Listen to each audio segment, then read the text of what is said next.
Hey guys, this is John, and I'm playing Bulletproof ICC in the 15-minute pool on ICC. So Bulletproof is a player I played recently, and let's play A6. We'll go mainline Ruy Lopez this time around. And yeah, I had a pretty interesting game with them last time. You can definitely go check that out in the archives. Looks like they're content to play a mainline Ruy Lopez, except for D3. D3 is a popular way of avoiding theory. So b5, bishop b3, and now I like to play d6, threatening knight a5, going after the bishop pair. So yeah, naturally, Bulletproof plays a3. I'll castle. There's a lot of ways black can handle this. Yeah, oftentimes with this approach, as opposed to developing the knight through d2, white's playing to control the d5 square. So I have to be more mindful of that. Knight a5, bishop a2, c5 is one way to play this. I am kind of thinking I might play bishop g4, having in mind knight d4 ideas. That could be interesting. Let's try that. I don't know that I have to be overly concerned about theory per se in this position, because this is a position that's okay to play on sight. It's not sharp. It's flexible for both sides. I'm sure there have been many different paths that have been taken here. So if I play knight d4 and he takes with the bishop, I take with the pawn, knight d5 will be played. I can trade, he gets his bishop in, probably rook c8, something like that. You can go h3. I don't see any advantage in that position. So maybe queen d7 right now is something normal I could do. Yeah, I think that's all right. Let's do queen d7. Just makes sense. He might play h3, after which I'll have to decide whether I want to play bishop h5 or bishop e6. I probably will not capture on f3, though I could. Bishop takes h3 is not a sound move. I can tell you that right away. Oftentimes white will be hesitant to play h3 because of the possibility of bishop takes h3, like winning two pawns, g takes h3, queen takes h3. But he has knight g5, and after knight g5, my queen can't stick around on h3, nor is g4 available because of queen takes g4, and white would definitely welcome a queen trade. So if h3, I'll probably drag my bishop back to e6 and just kind of admit that he got h3 in free of charge, which is not a huge deal, but could be useful to him in some capacity. One interesting plan, if I have the time to execute it in this position, would be king h8 and knight g8 to try to go f5. But the chances that I get to do that are pretty low, because I'm pretty sure he's going to try to do something somewhat active now, a move like knight d5 or that h3 move I just mentioned. Now that I'm looking at it, though, h3, bishop h5 would be kind of interesting, because if g4 then, which is the reason I, in my head, just dismissed bishop h5, I could play knight takes g4, potentially. H takes g4, queen takes g4. So that adds an interesting twist to the proceedings here. Maybe it's worth trying this move based on that. Let's do it. The appropriate response to this bishop h5 move might be knight d5. Kind of thinking it is.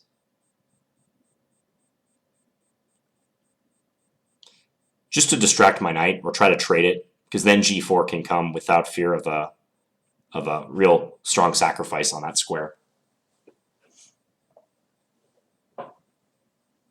Yeah, I predict he plays knight d5. He could play something neutral like rook e1 in this position, but yeah, I think knight d5 is the way to go. So let me start thinking about how I'm going to deal with that. If I take, he could take either way, bishop or pawn. I would expect bishop, so he doesn't block the bishop's diagonal. Plays a4. Okay, so he might be waiting for b4, and then he'll play knight to d5. That is certainly possible.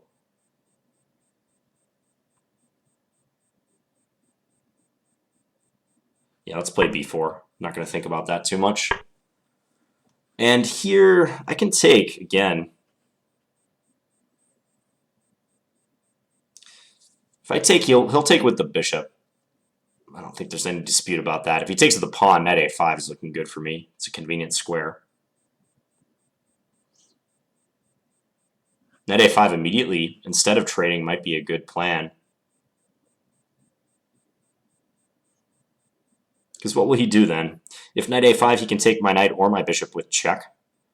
I'll recapture, but his bishop is under attack. He might have knight takes e5 ideas.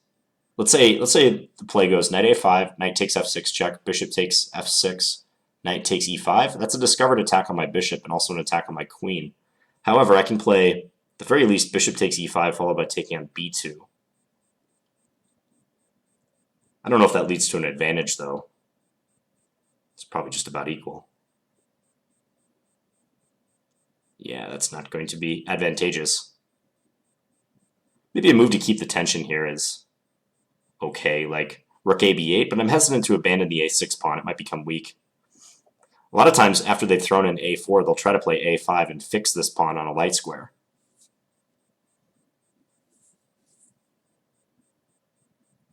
Yeah, the possibility of this knight takes e5 move after a trade of the knight on f6, which is guarding h5, that's kind of annoying.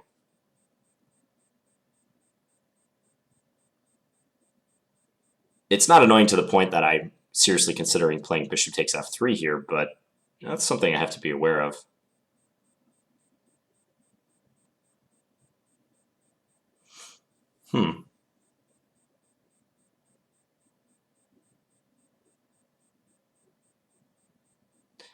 Yeah, if I were to play knight a5 right away, he even has knight takes b4 as a possibility. Could just drop that pawn.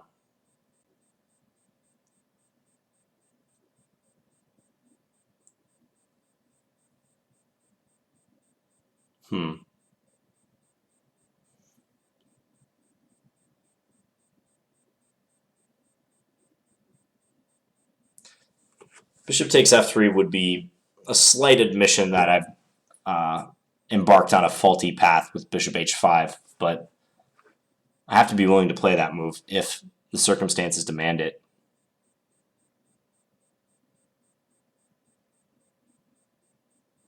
Throwing in a4 first before knight d5 is a smart idea.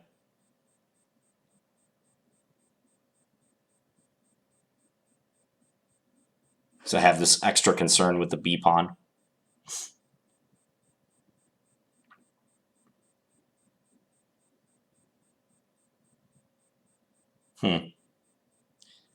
Kind of leaning towards just taking on d5. Let's just do that. I think he'll take with a bishop, and then I might just get my rook out of the way. Again, though, there's knight takes e5. I keep blanking on that threat. Maybe just bishop g6 now.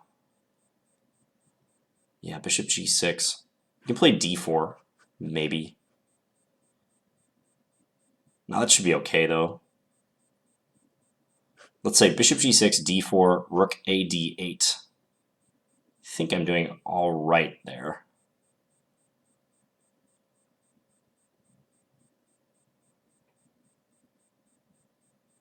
Still have to watch myself, but okay, let's do this.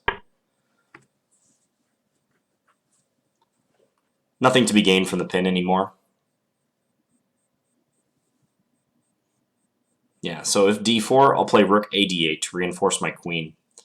Because if I play d4, rook a b8, my fear was that he could take on e5. And if I ever play d takes e5, or knight takes e5, knight takes e5, then d takes e5, he has the bishop takes f7 tactic with a discovery on my queen. So that's out of the question.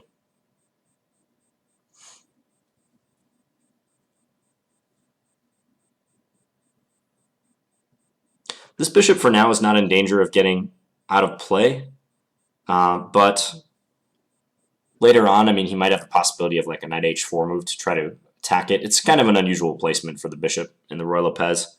We're used to seeing it on like e6 or b7. One logical plan for him would be to open the c file with a move like c3. Or rook c1 and then c3, because he'd really like to get at c6 and pressure it before I get a chance to move this rook. But it's not possible for him to do so quite yet. Okay, I'm ready to move this rook on the next move, either rook a b8 or rook a d8, depending. It should be fine. Another response I do have possible to d4 is bishop f6. That helps my queen communicate with f7. So let's say d4, bishop f6, and he takes on e5. I could take with the pawn without fear of bishop takes f7, but it still doesn't look that great. It looks like I'm under some pressure right there. So I think d4 will be met by rook a d8 by me if he goes down that road. And more than likely, after d4, rook a d8, if he takes with the pawn, I'll probably take with my knight so that I can swap with him. All right, so he is playing c3. I can take or I can play rook a b8. But if I play rook a b8, I wonder if he's going to revert back to d4 and try to claim that my rook is misplaced there. Might be doing that. That'd be kind of savvy if so.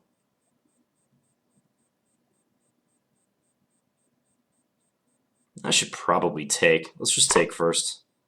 And I'll decide if I want to go rook a d8 or rook a b8. So if rook a b8, he reverts to d4.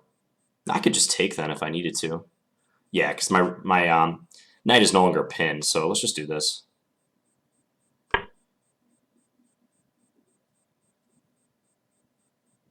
Maybe I can go knight a5, and that could be a useful square. My queen would attack a4. So let's say he plays rook b1, knight a5. I would be threatening rook takes b1, queen takes b1, queen takes a4 there. I don't know that I can hold on to that extra pawn, probably not, but that does become possible. a5 might not be a bad move for him in this position. a5, I have rook b5 if I need it. Plan I kind of like is to go king h8 and f5 if I get an opportunity.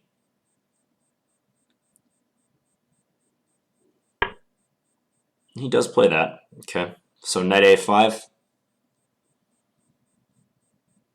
Makes sense. Allows me to play c6 too if I need to back his bishop off. Yeah, let's do this. We'll pre-move that. I don't think he'll take, but we'll just pre-move it. I mean, he might take and then play queen c2 in an effort to play rook b1. But then I get to play c6 myself and maybe swing the queen over to b7 and take over the file if possible. There's bishop a2, though, helping rook b1.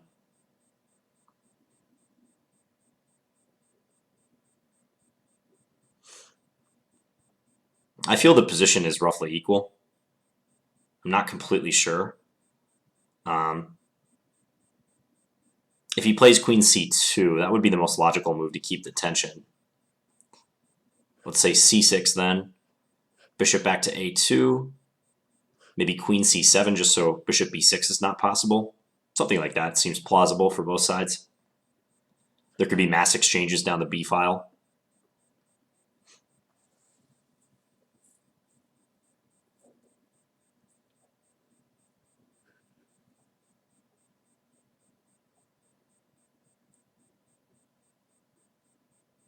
Yeah, I think that's likely to happen. c2 does seem to be the best square. Connects his rooks and helps him play his other rook over to b1 if I initiate the trade, or even if he initiates the trade on b8. He does play it. Could play a move like h6 here too,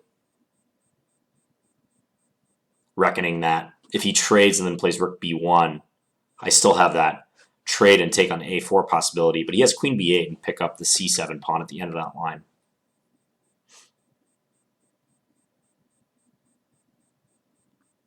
c6 would be very normal here.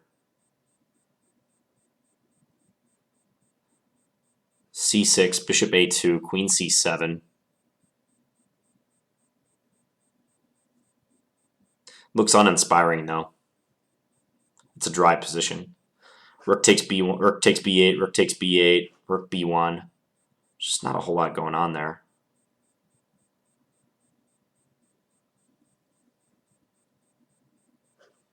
Then again, I have to be okay with playing the equal position. I don't think I have a advantage in this position, so What's the harm in playing an equal position?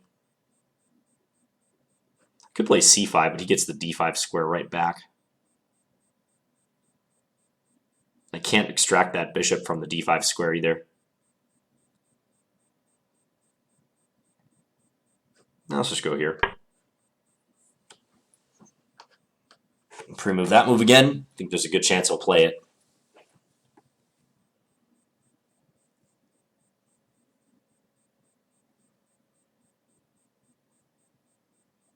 I did have more requests for double king pawn openings, so that's why I played e5 in this game. The other thing about double king pawn openings is I feel like it's a line where if white wants to maneuver the play into pretty dry positions, it's easier for them to do so than in like the Sicilian, for instance. Hence why if you're playing for a win, the Sicilian is in a vacuum probably a better choice than e5. Like I'll give you an example. When I'm playing Grandmasters, I more often play e5 against them if I don't need a certain result versus c5, because I feel like e5 is more solid and I can keep a handle on the position easier than in the Sicilian. Not that the Sicilian is any less good against Grandmasters, but I personally feel I have more control, and control at a higher level is important. I mean, it's nice to know that if you want to just defend a symmetrical position, you can. Whereas Sicilian, you're kind of offering to play a sharp game depending upon white's whim, whatever line they're going to throw at you. I'm generalizing a little bit, but I guess my point is that double king pawn can lead to drier positions than the Sicilian. It might be more suitable for playing for just a half point. Okay, so knight d2 is interesting. It's probably a good move. I sort of like the idea of just playing h6 here. I think he's going to come to c4 and trade. But I get to park my queen on a5 after all is said and done. Yeah, let's just play h6. This seems like a good idea. Pre-move that again. f4. He's going for f4. Thought he might do that. Okay, let's take. I think I like hiding my king on h7 still. Even though there's not a back rank problem per se. Just seems useful to do so, although I lose a defender of f7 if I play that way. Could play bishop g5, but he can swap and maybe move the knight back to f3, and I can't play f6 because the bishop is pinning my f7 pawn.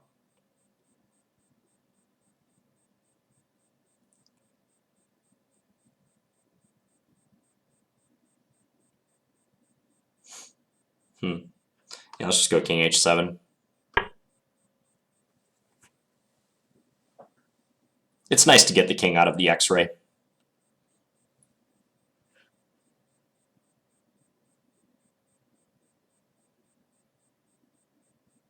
I still think there'll be exchanges on the b file. I don't see that changing. I mean, he now has the half-open f file to work with, but how productive is he going to be with that file remains to be seen.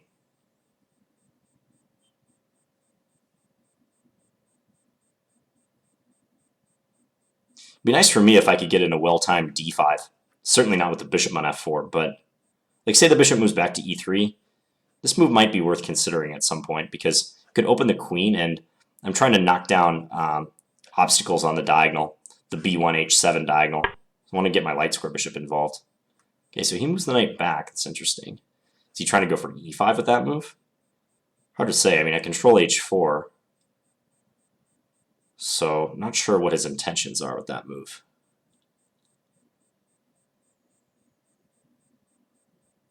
He might just think it's a useful move.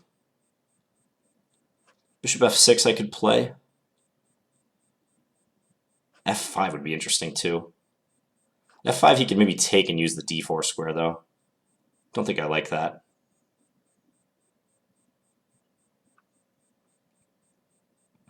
Let's maybe just trade.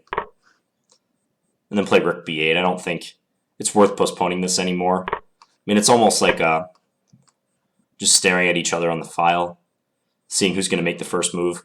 But nobody's going to be able to get a whole lot out of this B file as it stands.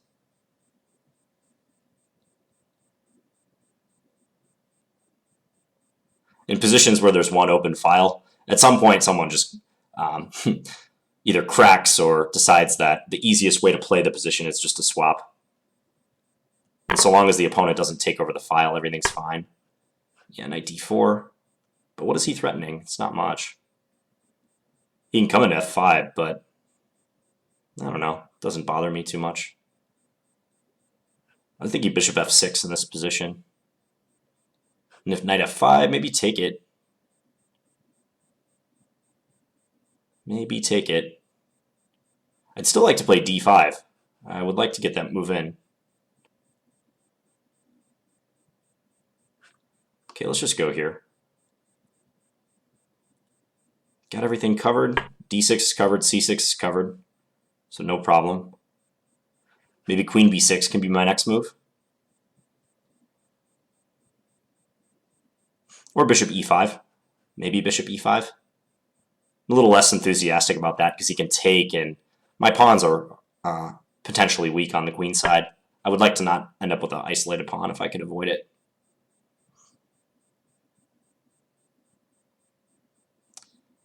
Okay, let's take that. And I'm thinking check. Let's give this a check. Check. If queen f2, c3 is hanging after a trade, but so is d6. My idea is to try to play d5 to block out his light square bishop. That's why I'm doing this. But I'm not sure if I'll get the time to properly do it. If he goes queen f2, I'm not sure I want a queen trade. I might not.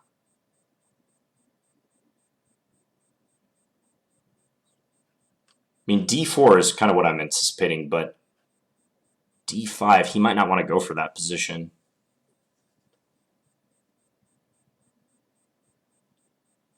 It's a tough call without a lot of time. Bishop takes d4 almost works. But he has queen f2. Bishop takes, c takes, queen queen f2. Defends everything. So what about c5? c5, d5. Yeah, then his bishop is just boxed out, though, if that happens. It's nice. Let's go c5. Looks interesting. You could take on f7, but I take d4. He's going to do that, huh?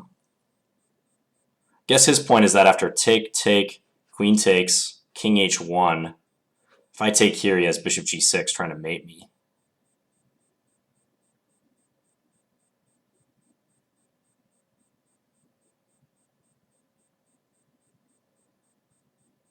He has a point. But okay, let's do that.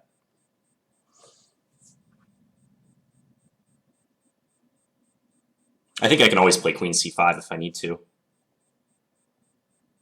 I hope my light squares aren't that weak. If he checked on g6 right away, this could become interesting, though.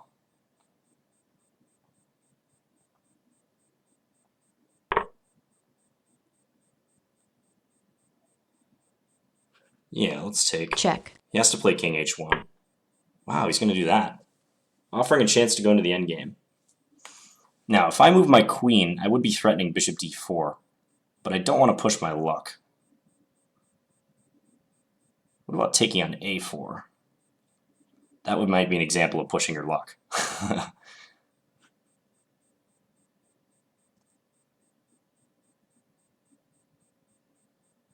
Yeah, I have to exercise some caution now because bishop g6 check and going after my king is a problem. Don't really want to trade, though. What if I check and then play bishop d4 immediately thereafter?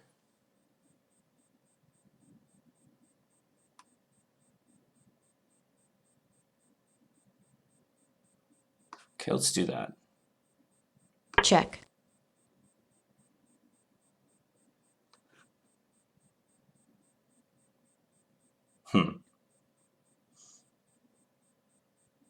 Yeah, so king h2, my plan is bishop d4.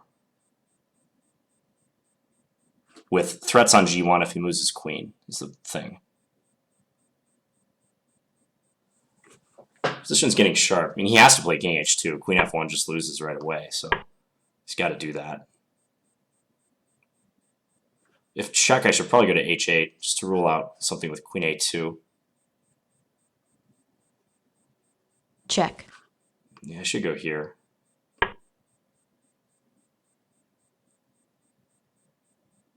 So how can he hurt me on the back rank? Right now I don't see a clear way. He can play bishop e3, but I have bishop e5. g3 if he wants to try to play for a win, but knight c4, I get active. I wouldn't be surprised if he plays bishop e3, bishop e5, bishop f4, and just agrees to a repetition or offers a repetition. Check. He might do it. Then it comes down to whether I can favorably avoid that. Yeah, he's just offering a repetition.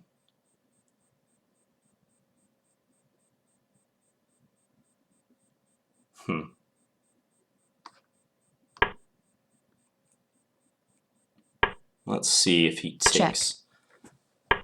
Kind of want to play for a win. Like queen d5.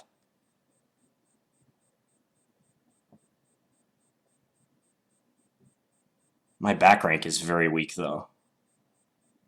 And it will always be weak.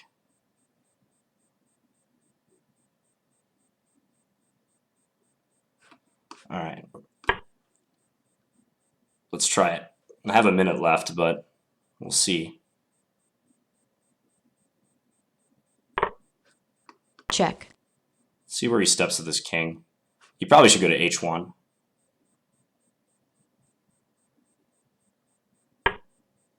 He goes there instead. Okay, because now I have my knight to join the attack. And now there's queen e3 possibilities.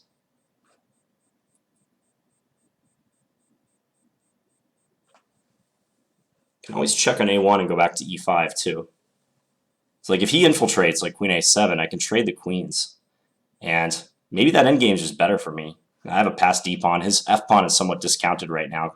His f-pawn and his bishop are awkward in an endgame. He doesn't want that construction. There's no chance to mate me, so the bishop has nothing to do on g6.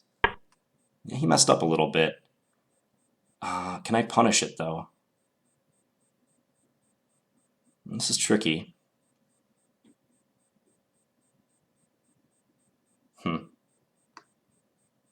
Just go d5 for now. If he goes queen b3, I have check on f2. Or on e3, I mean. So might as well just take a tempo to secure my knight. Check.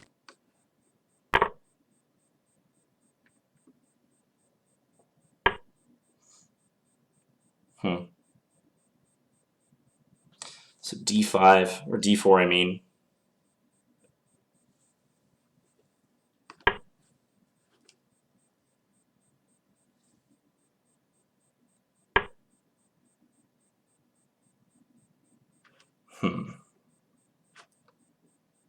Let's go here.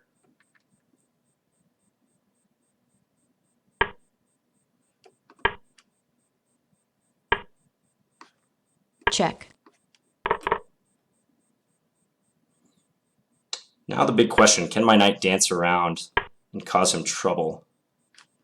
Let's get our king out first. I think he should have gone king c5 instead of king c3. King c3 is passive. Yeah, he needed king c5. Now I can bring my king up. He lacks counterplay. Needs h4 and g5 to start trading some stuff. Yeah, now he's in danger of becoming too passive. So my king just comes in. Yeah, his bishop's going to be forced to go back here. Now I have this. Yeah. So he lost his way in the endgame. I think king g1 was an accuracy. So right here, king g1. Should step to h1, then he can avoid potential trades. So let's take a look though.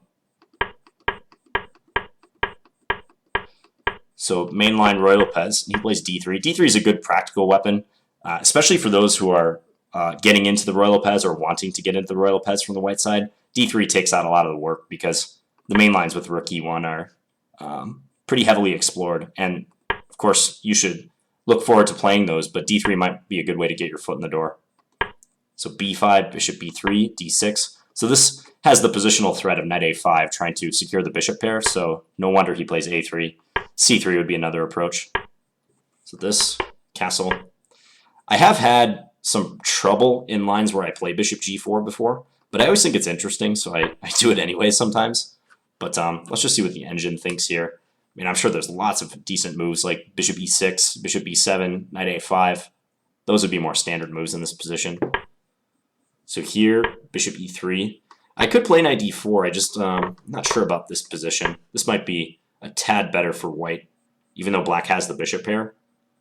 Like say the knights get traded, and I move my rook. Let's say rook b8. As soon as h3 is played, I think I have to just take on f3. Doesn't bishop d7 just lose a pawn? Yeah, I wouldn't have gone for this, but maybe the engine finds some compensation for black. But that's one of the downsides of bishop g4 is that the knight d4 idea might actually not be that good, basically. So I played queen d7, he played h3, that's a good move. And as I was saying, the sacrifice of the piece for 2 pawns, a good way to judge this is whether this particular sacrifice, because it happens a lot, is whether the knight can come to g4 unopposed with the queen still standing on the h3 square. If that happens, like if black gets one more move, let's just play some random move for white, I don't know, queen e2, let's say, and then knight g4, this is a lot less clear, because white can't move this knight ever without allowing queen h2 mate. Of course, white would not play queen e2, though. They could play like knight g5, or as the computer indicates, knight h2, and cover the g4 square. So that's not going to work for black. It's hard to attack with just a queen alone, even when your opponent's king is open. So that particular sacrifice of bishop takes h3 for 2 pawns, I think that's a good way to just judge it, like rule of thumb. Like, can a knight come in to help the queen, and are the queen and the knight unassailable from those squares? So h3, I played bishop h5. I probably should play bishop e6, though, given what happened later. My bishop turns out to be misplaced on this side of the board, so a4. I thought that was a good move. The engine wants to go knight d5 immediately, but I kind of like the look of a4. It says I shouldn't bother pushing b4. Maybe that justifies the knight d5 idea. It says knight a5 is better, because if bishop a2, I can try to nab this pawn on a4. Admittedly, he can take it, though, and I can't do this for fear of this, which is a tactic that cropped up in the game, too, the bishop discovery in the game on the d file. So I played b4, knight d5, take. I thought about knight a5, but I wasn't sure, and I also saw that it could potentially drop the b pawn, so I kind of disregarded it, but maybe I shouldn't have. How does this go? Rook f b8. I assume you use this rook so as not to drop the a6 pawn. And then, let's say knight d5. Bishop takes f3. Aha, and if queen takes, then there's one less defender of b3. And if g takes, the h pawn is loose. I see. Check. So knight takes e7, divert the queen. What happens if g takes here? Knight takes, pawn takes. I'm just trying to look for a line where white tries to keep the extra pawn, but as you can see, their structure becomes loose. And that's why the engine likes this all along. It's a hard line to calculate. But I do know from like seeing games in this line that oftentimes black can give up the b4 pawn advantageously if it means being able to put a rook on b8 and attack that bishop on b3 and double the pawns and create some mischief. So yeah, knight a5 makes sense. I just took and then play bishop g6, because if I play a banal move here like rook a b8, I'm walking into this tactic. That is another downside of the bishop being on h5. It's undefended nature on that square. And if the knight is captured either way, queen takes h5, whites up a solid pawn. If I take d1, they take here, and even worse. I have 3 pieces hanging now. 4, actually. The knight on c6 has to be included as well. The only good thing about having multiple pieces hanging is your opponent can't take them all at once, but still, this is good enough for a +7 advantage for him. Yeah, so I have to be heads up about that. So bishop g6. Why is the engine suggesting queen e8? Because queen e8, wouldn't it run into the same tactic? Yeah, it would. I guess I win the c2 pawn at the end. He wins e5. I don't know if I'd want to speculate on this as well. Just looks wrong. And queen e8 is undoubtedly an awkward move. Even if he doesn't take on c6, queen e8's awkward. Disconnects my rooks. So I played bishop g6. I think I am worse now, though. c3. I took. Engine prefers rook a b8. Keep the tension for a move. I don't know. We'll see. Here, rook a b8. Yeah, a5. a5 might have been unpleasant. Trying to fix the pawn on a6. This is an idea I alluded to earlier. It also denies my knight the a5 square. It looks like a useful move. Wonder if I play rook b5. Aha, they can just play c4. So if I take, I assume this is just winning material. Remove the defender of the rook. Yeah, and if the desperados continue, I'll just emerge down a piece. After all that carnage. Yeah, a5 would have been a nice positional move to cramp me. So this knight actually lacks squares. If it can't go to a5, like where's it going to go? It can't go to a7, the bishop. Can't. Its only option is d8. Like maybe I should play knight d8, try to reroute it here, but that's slow. And he has a space advantage now, and 2 good bishops eyeing the queen side. Whereas this bishop in particular is a spectator on the king side for now. Yeah, I wouldn't repeat this bishop g4 idea, actually. Now that I've had a chance to play it in a longer game, I wouldn't do this again. I would play something more conventional. My mind is made up based on the lines we're looking at here. So here, knight a5, yeah, this was somewhat of a relief. I think if I'm worse, it's marginally so now. Yep, queen c7, just cover the b6 square, because otherwise bishop b6 could be troublesome. I thought knight d2 was an interesting try. I wasn't really anticipating this f4 plan. I thought he was just going to trade everything down the b file. This made it interesting, though. Knight f3, he's playing well. Yeah, Bulletproof has played this game pretty well so far. Aside from missing that a5 resource, I would give him an A for how he's playing it. So I'm trying to simplify, just to release some of the tension.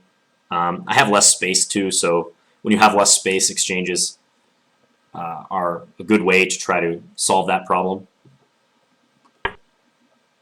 Your remaining pieces will have more scope. And knight d4, bishop f6. He played the knight into f5 immediately. Still seems like he's keeping an edge after that. Check. And then check. I thought queen f2 could be troublesome. I thought that's what he would play.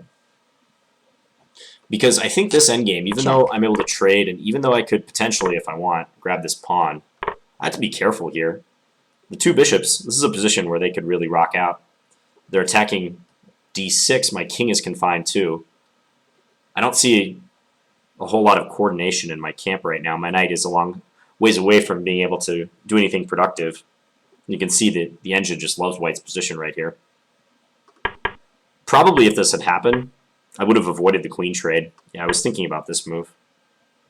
Just threatening c3 and trying to defend the f-pawn, but yeah, d4, I still can't play d5. It's better for him for sure. If I went for the queen trade, I'd probably play d5.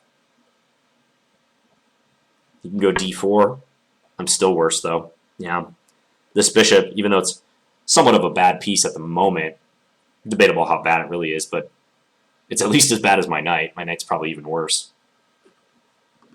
So clear edge for white there, too. So maybe queen f2 should be played.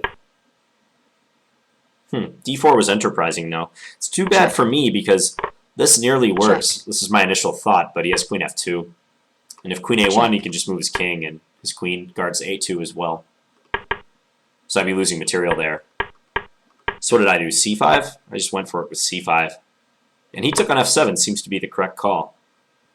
So his advantage just continues to grow. I take d4, he took back. Check. I took here. Wow, apparently he's winning if he plays king h1.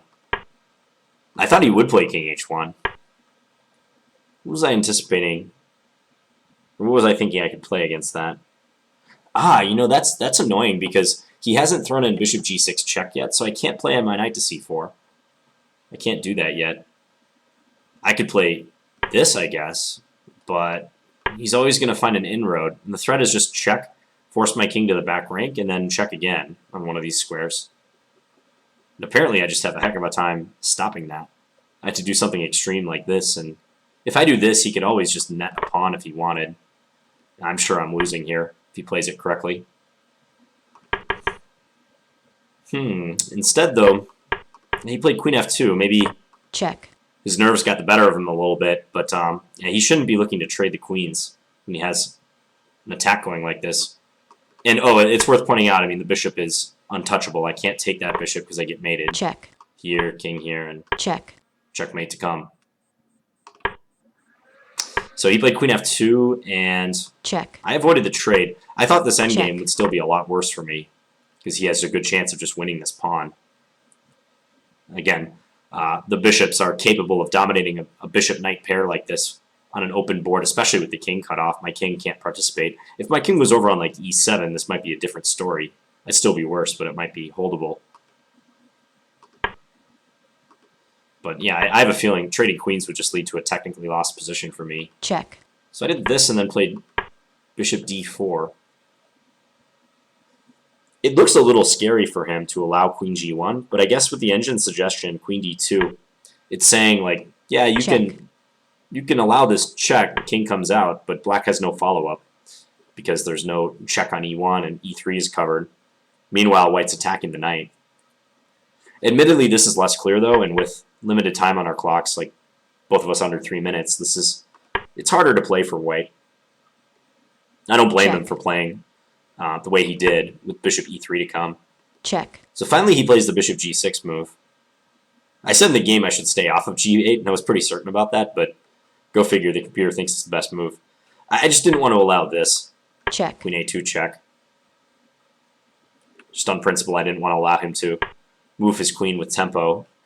So that's why I played king h8. I know my queen will be weak either way. Ooh, bishop h5 is possible for him. That's a really tough move to see. Deflecting my queen from guarding the bishop. It's a counterattack move too. The queen h5 just trying to get to an endgame. Hoping for this and this. It's not quite as good as the previous endgame where his king was already close to the center, but it's still a very clear advantage for white. My best chance in an endgame like this, by the way, would be to try to bail into an opposite color bishop endgame. My goal would be to try to trade my knight for his darks for bishop, even at the cost of a pawn or two. That'd be my best chance to hold. If I try to defend with just my bishop and my knight versus his two bishops on this open board, I'll fail. Yeah, bishop h5 is tough to see. If I try to keep stuff on the board, yeah, queen e2 or something like that. Or bishop e2, yeah. It's not as good once I'm not threatening something on g1. And I assume if something like queen takes h5, queen takes here, queen takes f5, take on d6, yeah, you see how he still has an advantage even here. This is more manageable because I have destroyed his bishop pair, but I'm still worse. Pawns on both sides of the board. If you get rid of these pawns, this is dead equal. But the presence of the a-pawns will favor the bishop versus the knight. Bishops do well with pawns on both sides of the board.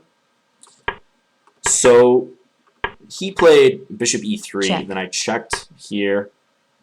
Probably should repeat, but Check. I really wanted to play for a win. So hence I played queen d5. I guess I'm not giving up a whole lot. I was afraid I was going to plug this move into the engine and it was going to say like +4 or something for white. He's winning again, but apparently not. Check. And here I think he should definitely play king h1. Surprised the engine wants to trade queens with queen g3. What's wrong with king h1? Because it just seems logical to stay out of the knight c4, queen e3 business. Knight c4, let's say queen a7. Yeah, Check. something like this, like force me to go for a perpetual. Check. This is kind of how I envision this game concluding. I don't have any grounds to play for a win now. He's threatening mates. But he played this, and now I get my knight involved, and this could be a threat, or even knight e3 with queen a1, maybe knight f1 ideas. d5, and we're both down to about a minute. I think the tables have turned in black's favor, even though the eval is still equal. I fought back from a position that was looking pretty bad, and I feel safer with my king now. The only thing that would make it even safer is to do what happened in the game, get the queens off the board. Check. So that's why I did this. You still see, even here, white has the advantage, so maybe that was faulty reasoning. With 1 minute, though, you're not going to look too deep. I mean, my goal was to get the queens off for quite a while here, and finally I have a chance, so I just jump at that chance. But yeah, his king is more active than my king. And you see the residue of his bishop takes f7 move, and the effect it had. It lingers into the endgame, persists into the endgame. It keeps my king at bay. His king is already more active. I thought he would play king f3 and try to come at the pawn that way. Did he do that? He played g4. Yeah, and he kind of just started drifting here. Check. This position is a draw, I think. I mean, even if I were to lose the a pawn and we'd get down to like 3 versus 2 on this wing, I still think it's a draw. And this was a big mistake, not playing king c5 in this position. I guess I should play knight b2 instead. Computer thinks I have more options there. But knight b2, doesn't he have bishop b5 to try to corral me? Maybe. I guess I get out and try to come here or something and draw, but yeah, not playing king c5 was a big, big problem for him. I think he lost the game because of that. If he does this, I have to focus on just getting my knight out of dodge. And then he can go win this pawn whenever he wants. I mean, I guess this would be bad in view of that move, but something like, even like bishop d7 here, knight e7, if he wants to be super safe, something like that. And I have to start going into draw mode, try to simplify. A lot of people's instincts when you're in an endgame like this and you're facing a passed pawn is to try to just blockade the pawn, but his king is so much more active than mine. He can use it as an attacking piece. So, yeah, even though this is still fine for him, it allowed me to activate my king, and with 30 seconds left versus his 16, I felt like I was going to win now. And for the record, I think his best bet now that he's chosen this passive route is to start trying to trade the pawns on the king side. If he could give up his 3 for my 2, that would be a success for him. And then he could just focus on stopping the a-pawn and it'd be drawn again. But he allowed my king to get really active. Now this ending might be a win.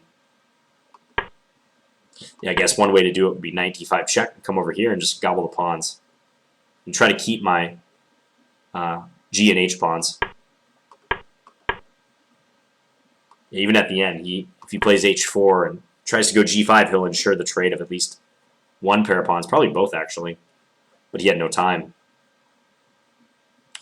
Yeah, that was a...